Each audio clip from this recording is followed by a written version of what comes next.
Hi, welcome to the Homicide Canada podcast. I'm Phil. I'm here with my co-host and producer, Tami. This is episode number 74, where we go over the homicides that occurred in Canada in January of 2026. We go over, the homicides that happened in that month, plus some updates and that. So, you can stick around for those. As I usually say at the top, there's a homicidecanada.com website associated with the podcast. So, if you want to go there and check it out. We try to have a page for every murder. We're on social media too. You can find us basically Instagram, Facebook. Just search us, Homicide Canada. We should pop up. On Twitter, we're homicide_Canada. You can check us out there. We have an email, info@homicidecanada.com. So, if you want to tell us something or say we missed a murder in that, we do occasionally in that, then, go ahead and send that to us. So, it's helpful for us. Before we get into the individual murders and that, for January, we always go through some stats at the beginning of these podcasts. So, the first one is we're recording this February 24th. Year-to-date homicides we found in Canada is 80. I think 56 we know are male, 23 we know are female. That projects out to 531 for the year, and that's versus the 583 we found last year. So a bit of a decrease in that. So although usually as time goes by, we'll find some more homicides in that we missed initially. The homicide rate per 100,000 is 1.28. And then for women, I guess, what's the update? Okay. For women, it's 23 homicides. That projects out to 153 versus 143 we found last year. So that's actually a little higher. Per 100,000, 0.73. For men, 372, or 56, which projects out to 372 in the year versus 404 in 2025. So a little bit lower for men. Homicide rate per 100,000 of 1.78. Which provinces have had the highest murder rate so far? A little different than normal. Saskatchewan, which was, I believe, first last year, is at the top, but with only 3.1 per 100,000. BC is second in 2.5. That's pretty weird, but I think part of that is Tumbler Ridge. Third is Manitoba with 2.2, which is sometimes it's in first in that, sometimes Saskatchewan. Alberta in fourth with 1.4, then Quebec with 1.0 and a fifth, and actually ahead of Ontario with 0.9, it's a little unusual. New Brunswick is 0.8, and then actually Newfoundland, Northwest Territories, Nova Scotia, Nunavut, PEI, and the Yukon all have 0 homicides so far in 2026. So it's pretty good. Yeah, hopefully we'll keep it that way. Yeah. The big cities, their homicide rate per 100,000 so far. At the top, Winnipeg with 3.5, which is, I don't know if it's ironic, but I think at the start of the year, like basically January, they didn't have any. Yeah, they had none. And then suddenly they had a whole spate of them in that. So then Surrey, British Columbia with 3.5, I guess tied with Winnipeg. Then Ottawa, 2.6, a little unusual. Weirdly, Quebec City with 2.4. Yeah, that is weird. That's weird because some years Quebec City will have no homicides. But they've had a couple already, which is weird. Brampton, 2.0, Ontario, Edmonton, 2.0, Calgary, 1.5 per 100,000. Hamilton, 1.2, Vancouver, 1.0, Toronto, 0.7, that's pretty low. Montreal, 0.3, that's pretty low. And Mississauga and Halifax haven't had a homicide yet, so that's pretty good. So in January 2026, there were 38 homicides. That's one fewer than last year. There were 27 males, 10 females, and 1 unknown still. Okay, so pretty similar to last year then. Yeah, very close. It's interesting because, I don't know, like in southern Ontario, there was a lot of, it was pretty cold. Yeah. Like in January. Maybe, at least, maybe there was some warmth in the beginning, but then it got really, really cold. Yeah, and a lot of snow this year. I do know that out west it's been warmer, so I don't know. I guess, all right. So the oldest, we always do in these podcasts, the oldest and youngest victim. So the oldest victim was an 83-year-old man in Cornwall, Ontario. We're going to talk about that a bit later on. There was also 83-year-old Sharon Helen Roberts in Calgary. So officers were called to residence in the 13,000 block of Canterbury Gardens, southwest, at around 10:50 a.m. on Thursday, January 8th, after receiving a report of a deceased woman. An autopsy conducted the following day by the Office of the Chief Medical Examiner determined that 83-year-old Roberts died as a result of a homicide. Investigators said the incident is domestic in nature. Roberts' daughter, 52-year-old Tanya Maurice of Calgary, has been charged with 1 count of second-degree murder. So, yeah. So, daughter killing the mother, that's kind of unusual. I guess the one thing is, like, she's 83 is pretty old. So, I don't know if that's like a mercy killing or anything, or maybe not. I don't know. Yeah. Who knows what happened? We probably won't. Yeah, we probably won't know. All right. So, the youngest victim in January of 2026 was 18-year-old Gordon D. Perreault Jr. in Kelowna, British Columbia. So just after 8:20 on January 24th, officers with Kelowna RCMP responded to reports of a violent confrontation between two groups near the intersection of Springfield Road and Benvoolen Road. When officers arrived, they found 18-year-old Gordon D. Perreault Jr. suffering from critical injuries. I don't know, forget, do we know if it's a shooting or a stabbing? Yeah, we don't know. Okay. He was rushed to Kelowna General Hospital by BC Emergency Health Services, but despite life-saving efforts, he later died from his injuries. The Kelowna RCMP Serious Crime Unit has now taken over the investigation. Police say they're still in the early stages of gathering evidence and working to determine exactly what led up to the incident. At this point, investigators believe the assault was targeted. In a brief statement, Corporal Stephen Lang, Media Relations Officer with Kelowna RCMP, said no additional information will be released for now. Anyone who witnessed the assault is asked to contact the Kelowna RCMP Serious Crime Unit. A few people on Facebook kind of messaged about this case and that, and I don't know. It's seemed like a couple, like some groups of some younger people, I guess. That. Yeah. It's great that people message, but also, like, sometimes we don't know what's true, what's not. Exactly. So yeah, we can't tell 100% exactly what people are saying. All right. So how many homicides in the province in the month? BC and Quebec tied for tops with 11. Which is crazy. That's unusual, yeah. Especially for Quebec. Yeah. Yeah, I don't know what's going on in Quebec. And it's winter too, January. I don't understand what's going on. Ontario had 10, Alberta had 5, Saskatchewan had 1, and then basically everybody else had 0. In cities with more than 1 homicide, Surrey had 3, Abbotsford had 2, Brampton had 2, Calgary had 2, London had 2. Miss Ticini, is that right? I think so. Okay, they had 2. That was a double homicide, and Quebec City had 2. Oh wow. Where is Miss Ticini and what province? I'm not 100% sure. I'd have to Google that. I'll check it out and get back to you on that one. Murders by type, there were 13 shootings, 5 stabbings, 4 beatings, 3 others, and 19 that are still unknown. Okay, so we knew a fair number of the types then. Yeah, a little more than usual. All right, so the domestic murders that we know of in January. So in Calgary, an 81-year-old man shot his 80-year-old former partner and her 83-year-old male companion, then later died from a gunshot wound he inflicted on himself. The 2 men died from the injuries while the woman was hospitalized with serious injuries. So his ex-lover survived, but her boyfriend didn't. Wow, that's pretty old, all over 80. Yeah. So you don't see that every day. No. And just to clarify, Miss Ticini is in Quebec. Oh, okay. All right. So the second domestic one is, am I going to pronounce this great? Tadjana Desir was allegedly pushed off Montreal balcony on New Year's Day. Her ex-partner, 31-year-old James Theraman, has been charged with manslaughter. And only manslaughter? Yeah. Okay. Well, I don't know. As we've seen doing these podcasts, like, don't ever be surprised where somebody only gets charged with manslaughter, because it happens a lot. Number 3, Mary Tukalak Ikiuk, I don't know if I'm pronouncing it correctly, was killed by her husband, 57-year-old Lucasi Tukaluk, who then killed himself in Povertier-Atuck, Quebec. That's a hard one. Yeah. Laura Gover, 41, was found dead at a home in Saanich. Muhammad Basar, who was her ex-partner, was charged with second-degree murder.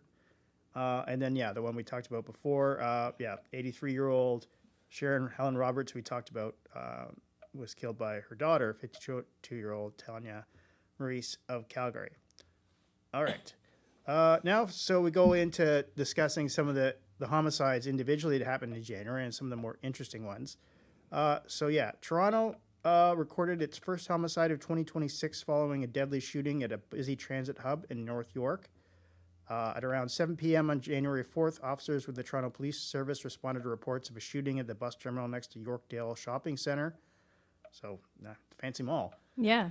When police and paramedics arrived, they found a man suffering from a gunshot wound. He was pronounced dead at the scene. The victim has been identified as 46-year-old Osemwengie Irorere of Nigeria.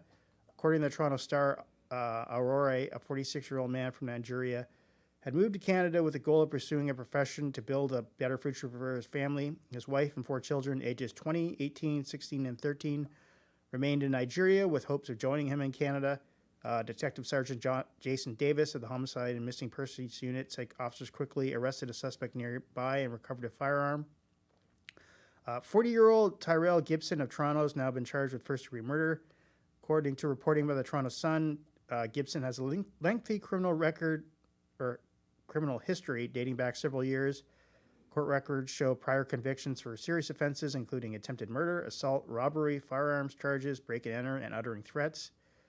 Gibson's family has also been linked to past violent incidents in Toronto. His brother Marcus Gibson, also known as Ruckus, was shot and killed inside his Rivertown home in 2016. Investigators at the time believed the killing was connected to an ongoing gang conflict. Marcus Gibson had previously made headlines in 2017 when he and 2 other men were acquitted of first-degree murder in the 2014 shooting death of 31-year-old Tariq Mohammed at the Garden Restaurant on Dundas Street West. Another relative, Michael Teddy Gibson, a cousin of Terrell and Marcus, was also one in connection with the 2016 fatal shooting of 29-year-old Julian Weeks outside a Queen Street bar. That incident happened following a memorial gathering for another homicide victim, Sion Carrington. Michael, also known as Tyke, was arrested in Reuben in May 2017. Authorities there alleged he was responsible for the fatal shooting of Toi Hong Nguyen Quach, described as an acquaintance from Toronto Regent's Park neighborhood. So yeah, we don't know why this Tyrell Gibson shot this. No, we have no idea. But, and from what I understand, it happened on the bus, on the go bus. Yeah, At so least that's what it sounded like. So did they know each other on the bus, or did he just get angry at this guy who was on the bus with him, or? Yeah, he hasn't been here for very long, right? Yeah, so pretty strange. So, and yeah, right at Yorkdale too, which is busy at 7 o'clock. Yeah, so yeah, strange. London, Ontario police are investigating its second homicide of 2026 following an early morning shooting that left 1 man dead and another seriously injured. At around 4 a.m. on Sunday, January 25th, officers with the London Police Service responded to a resident who reported hearing multiple gunshots. When officers arrived, they found 2 adult men suffering from gunshot wounds. One of the victims was rushed to hospital but later died from his injuries. He's since been identified as 26-year-old Ramon Thomas of Toronto. The second man remains in hospital. Police said he's expected to survive. The investigation has been taken over by the Major Crimes Section. Police have now arrested Matthew Yusufi of London in connection with the shooting. He's facing a long list of charges, including second-degree murder, aggravated assault, dangerous operation of a motor vehicle, and failing to stop for police during a pursuit. Officers say additional charges include multiple firearm offenses, violation of court-ordered prohibitions and release conditions, as well as possession of a Schedule I substance for the purpose of trafficking. So yeah, we're not really sure what happened, why this happened, but... Yeah, it does probably drug-related, or... Yeah, maybe. I don't know. 4 a.m., I don't know. Yeah, what else? Nothing good happens after 1 a.m. No. That's what my grandma told me. All right. A northern Alberta family is speaking out after the death of 39-year-old Kirk Grey, whose body was found near Slave Lake. Gray, who was from the Whitefish Lake area, was discovered on January 23rd. According to family members, he had planned to spend time with friends and travel to Edmonton before his death. Relatives said Gray had been the company of several individuals from Whitefish Lake and Cadott Lake in the days leading up to the discovery. A family source says a witness ultimately directed them to a location near Slave Lake where his body was found. So yeah, that's kind of unusual. Where it's not the police finding it; it's the relatives of the victim. Police have confirmed the investigation remains ongoing. The family has voiced frustration with what they describe as a slow response from authorities. They're calling for greater public awareness, saying they want to ensure Gray's death does not become a cold case, particularly amid ongoing concerns about violence in small and Indigenous communities. The Alberta RCMP Major Crimes Unit has since announced an arrest. John Ricky Wade Labocan was taken into custody on Edmonton on Monday, January 26th, and was charged with second-degree murder. The investigation continues. I guess the families, they messaged us on that, and I guess they said that there was, obviously more than Lubacan Yeah. that was with him when, this murder probably took place in that. So we'll see if there's other arrests. I guess the other thing, too, Yeah. is that the RCMP, they did eventually announce this, but Yeah. But But it seemed to take a while. it took a while, yeah. Peel Regional Police are investigating Brampton's first homicide of 2026 after a deadly confrontation in a parking lot. Police say the incident happened around 6 p.m. on Monday, January 12th, near the intersection of Castlemore Road and McVean Drive. Investigators allege the victim and the accused became involved in a verbal dispute over a parking spot. That argument escalated into a physical confrontation during which the victim was assaulted and suffered critical injuries. He was taken to hospital but later died on Thursday, January 15th. According to CTV News, the victim had been identified as 50-year-old Chris Schnabb. Police have not released the exact cause of death, but following the investigation, 25-year-old Abdi Fattah I think so. Abdi Fattah Ahmed of Brampton was arrested on January 20th and charged with manslaughter. He was held in custody pending bail hearing at the Ontario Court of Justice. So a murder over like a parking spot. Yeah, so that happens. Like, people get injured all the People time. get- It's so yeah. weird. I wonder what store it was. I feel like it was a gas station Okay. or Oh, a wow. Okay. variety store or something. Yeah, I don't know. I think, be careful, people. Like, if you're fighting Yeah. over that parking spot, you never know what the next person's going to do. So. Jeez, yeah. Just take the farthest Yeah. away. All right. Regina police have laid multiple charges following the city's first homicide of 2026, a case that began with a fleeing vehicle in the early morning hours. This is an interesting one. Yeah, it's a weird one. Just before 3 a.m. on January 19th, officers with the Regina Police Service attempted to stop a vehicle near Saskatchewan Drive and Albert Street. The driver refused to pull over and fled the area. A short time later, the vehicle was located in the 1400 block of Princess Street by the Regina Police Service Aerial Support Unit. I wonder if that's a drone or a helicopter. Anyways, I don't know. by the time officers arrived, the occupants had abandoned the vehicle and fled on foot. When police searched the vehicle, they discovered the body of an adult man inside. Weird, right? Yeah. They didn't say where they discovered him Yeah. either. So yeah, like, I don't know if it was like kind of a weekend in Burgundy thing where he's like propped up in the passenger side or like in the trunk. I don't know. So Yeah. I guess it makes sense why the driver, refused to pull over when they have a body in the back, a murdered body. So as the investigation unfolded, officers were led to a second location, a residence in the 3700 block of Dudney Avenue. Both scenes were secured, and the Major Crimes Unit, Forensic Identification Unit, and the Saskatchewan's Coroner Services were called in. The death was soon confirmed to be a homicide. The victim has been identified as 56-year-old Michael Norman Ross. Police are asking anyone who had contact with Ross in the week leading up to January 19th to come forward. Several people have now been charged in connection with the case. 33-year-old Shyla Kiwatan has been charged with first-degree murder and indignity to a dead body. Shyla is female, correct? Yes. Okay. 37-year-old Stephen Misselchuk and 30-year-old Destin Doherty are each charged with indignity to a dead body and accessory after the fact of murder, I guess helping move the body, I assume, in the car. 27-year-old Kobe Samuel Fiddler faces multiple charges, including accessory after the fact of murder, flight from a police officer, carrying a concealed weapon, possession of a firearm contrary to prohibition order, and indignity to a dead body. So interesting that Shiloh, the female woman, was the only one who's been charged with first-degree murder, but then I guess she had some friends helped her possibly move the body in the car, I guess. So, all right. So now we're on to notable updates. So yeah, we'll talk about like trials, arrests, things like that.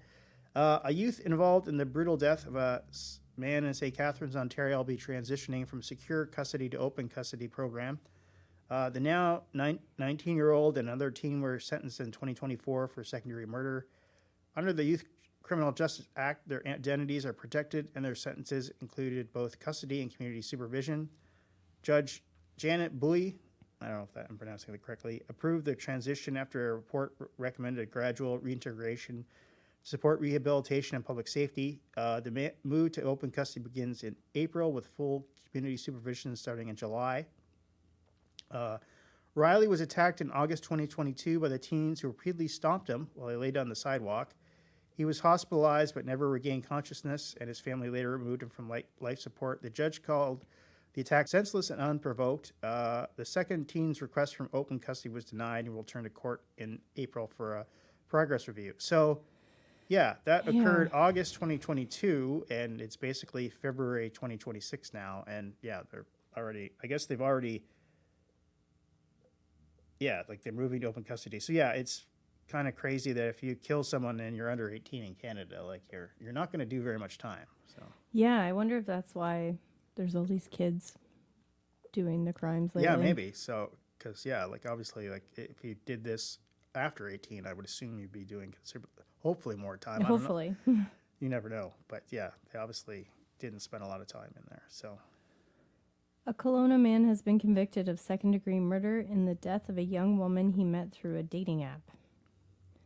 45-year-old Brandon Davina was found guilty on January 26th in connection to the death of Brianna Jankauskas, who was killed on the night of August 21st, 2023. The two had met in person for the first time the day before, and after communicating for several weeks on Tinder. on Tinder. Yeah, I didn't know people use that anymore.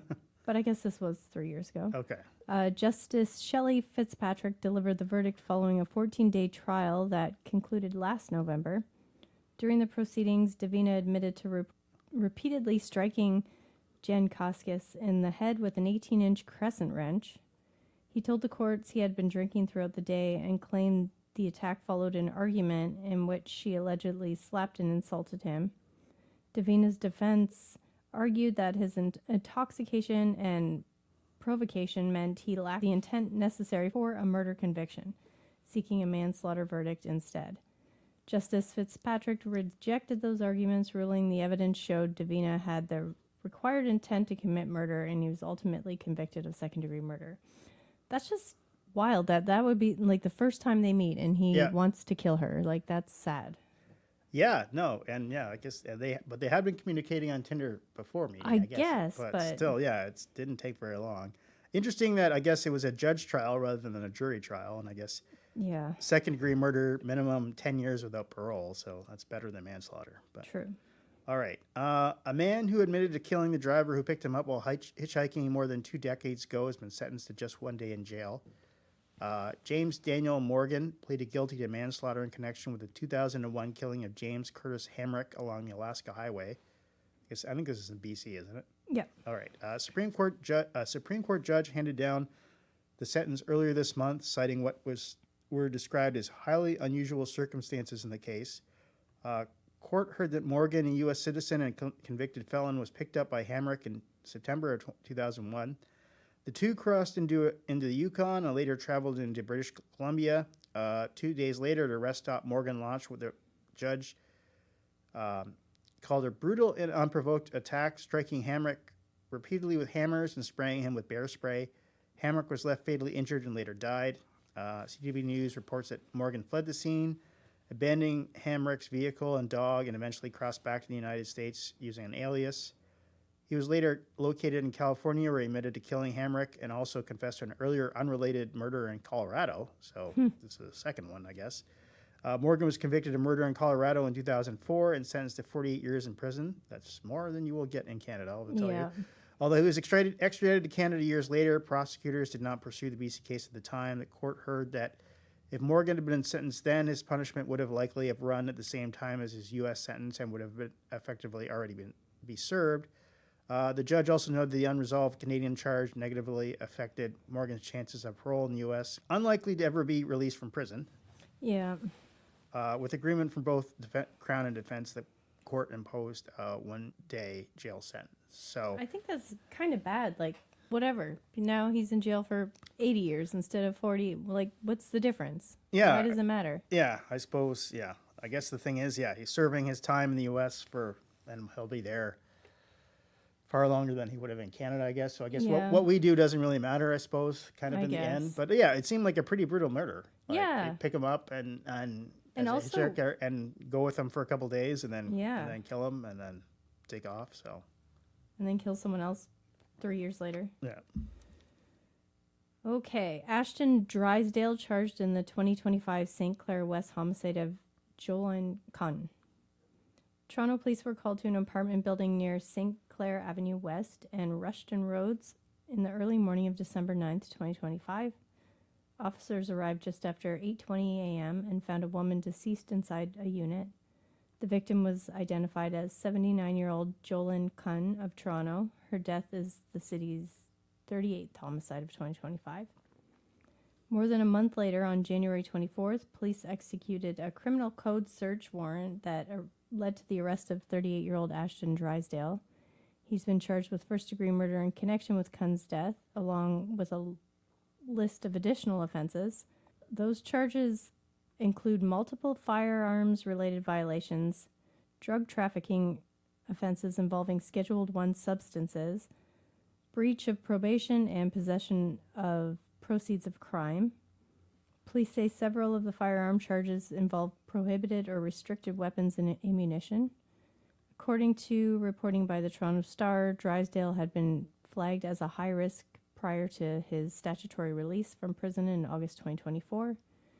Correctional Service of Canada pushed for strict release conditions, including supervised housing and close monitoring of his relationships with women. The parole board agreed, citing concerns that he would not safely be managed in the community. And despite those restrictions, Drysdale later went unlawfully at large. He's now accused of first-degree murder and Jolene Kuhn's death. The Star reports that the Correctional Service has launched a review into his case and how it was handled under the federal supervision. Police continue to ask anyone with information to come forward. And you can contact police at 416-808-7400 or anonymously through Crime Stoppers. But yeah, that's like a big age difference too. It is, yeah, I guess, and 79 years old. Yeah. What was the need to kill her? So, Yeah, and how was he connected to her? Like, yeah.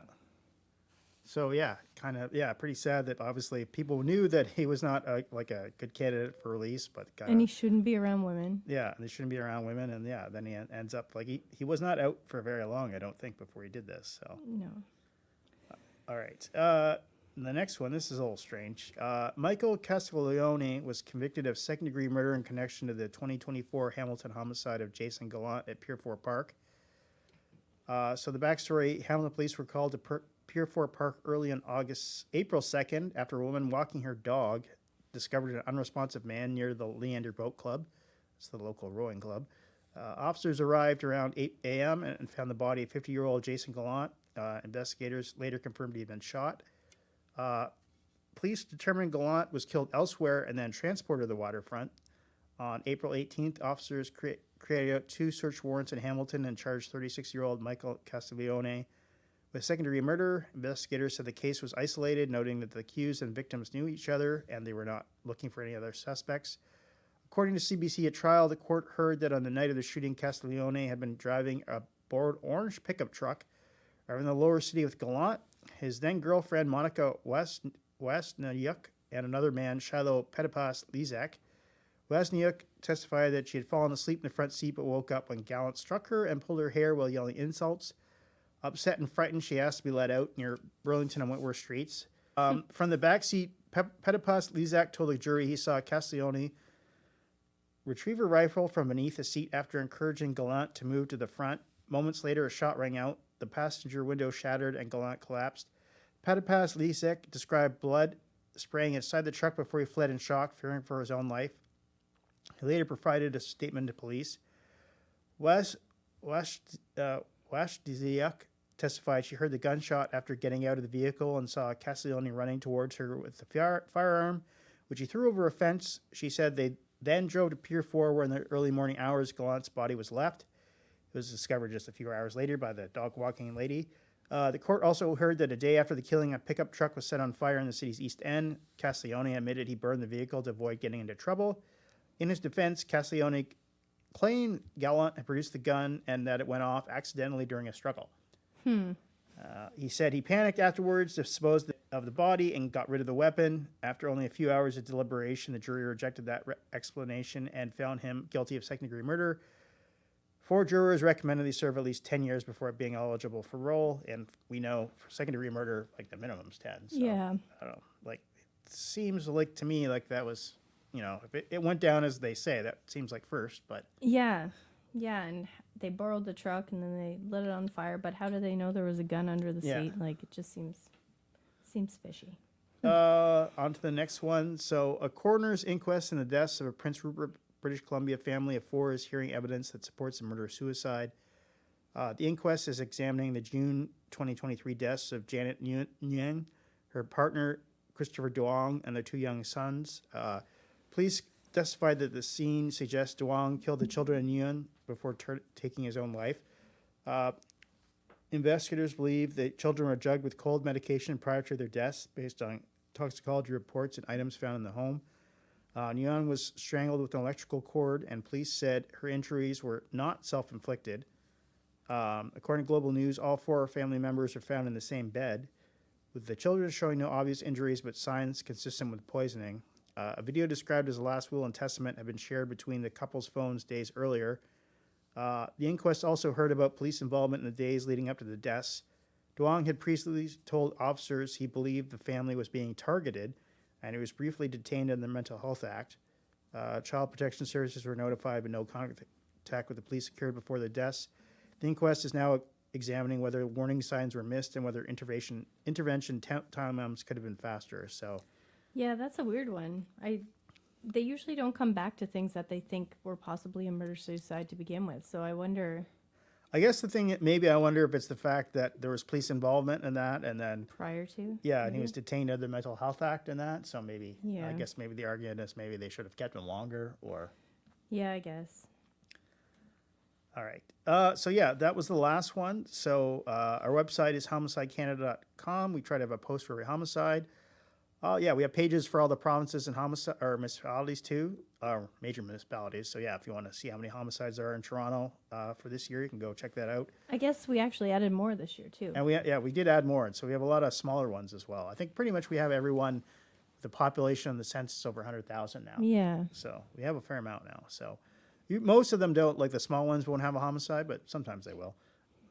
So our email is info@homicidecanada.com. So yeah, if we missed a murder, tell us, because yeah, we do miss sometimes, or sometimes an update.